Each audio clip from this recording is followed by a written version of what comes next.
Want some more tips and tricks for using Stampin' Blends? Stay tuned to learn some of my favorites.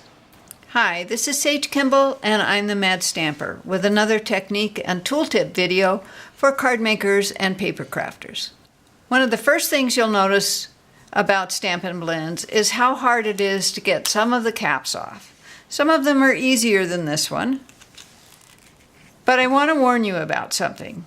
With this marker, it was so hard to get the cap off the tip that the tip actually ended up getting stuck in the cap and exposing the color tube. I did call Stampin' Up and they have had other people with the same problem and feel like they've got the problem fixed.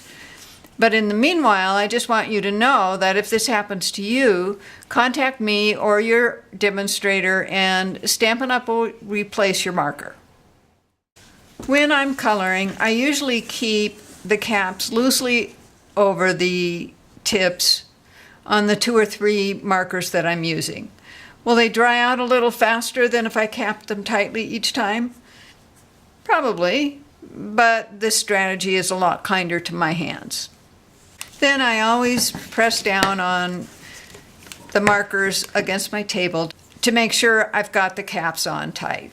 When you're coloring with blends, you'll see that a lot of ink is on the back of your cardstock, which is normal for alcohol markers. Just be sure that you have some scratch paper under your work. This is called the color lifter, and it doesn't have any ink in it. It's basically just alcohol. It doesn't really lift anything. It pushes color through the cardstock and the color will disappear from the front of your project. So on this little flower, I went outside the lines here and I'm just going to go over it with the color lifter. I'll let it dry and go over it again and let that dry. And it usually takes about 3 or 4 times before it doesn't show on the front of my cardstock anymore. Stampin' Blends have a brush tip and a fine tip. But you'll notice that the fine tip is not nearly as small as the fine tip on our water-based markers. This can be a little challenging when coloring small detailed images like this one from Hang In There. If I look closely, I can see places where the ink is outside the lines, and I could use the color lifter on them. In fact, I did on a couple of places here. But from a distance, the marks really don't show. So you get to decide how much of a perfectionist you want to be. With skinny stems, like on this image from Your Inspiring, be aware that you don't need to press as hard as you would with water-based markers. You can just barely touch the tip to the image and let the ink fill the space as it flows onto the cardstock.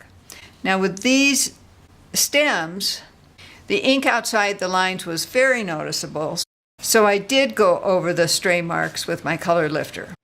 The more alcohol you get on your project when blending with either colored markers or the color lifter, the more your coloring will look mottled and not smooth. It's not an effect I'm fond of, so I try not to go over and over an area a lot. Let me demonstrate how I avoid that mottling when I blend colors. I'm going to take some light pumpkin pie, which is the lighter color that I'm using, and fill in one of the petals.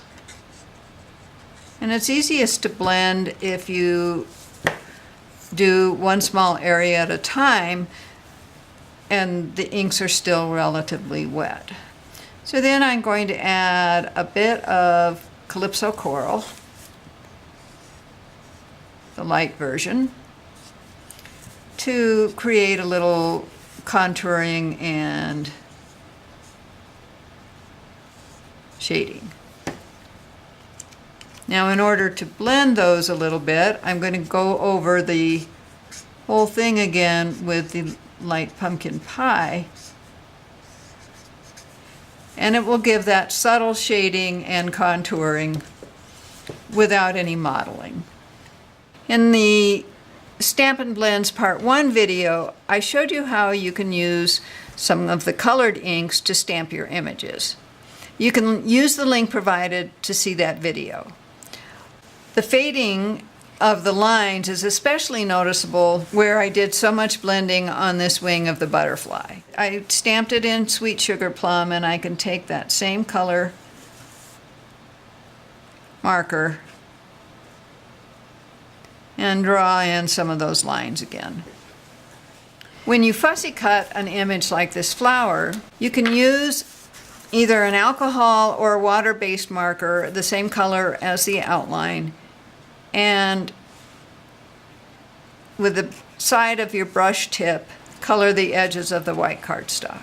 And I like to do this from the back of the cut image so that if I slip, I don't ruin my work.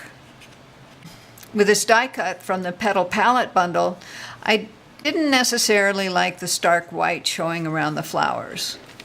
It's not as obvious when you put it on white cardstock, but it shows a lot on a colored background. So I learned that I could take a light colored marker, light crumb cake in this example, and color in all the spaces. Now I like how this one looks on the artichoke background better than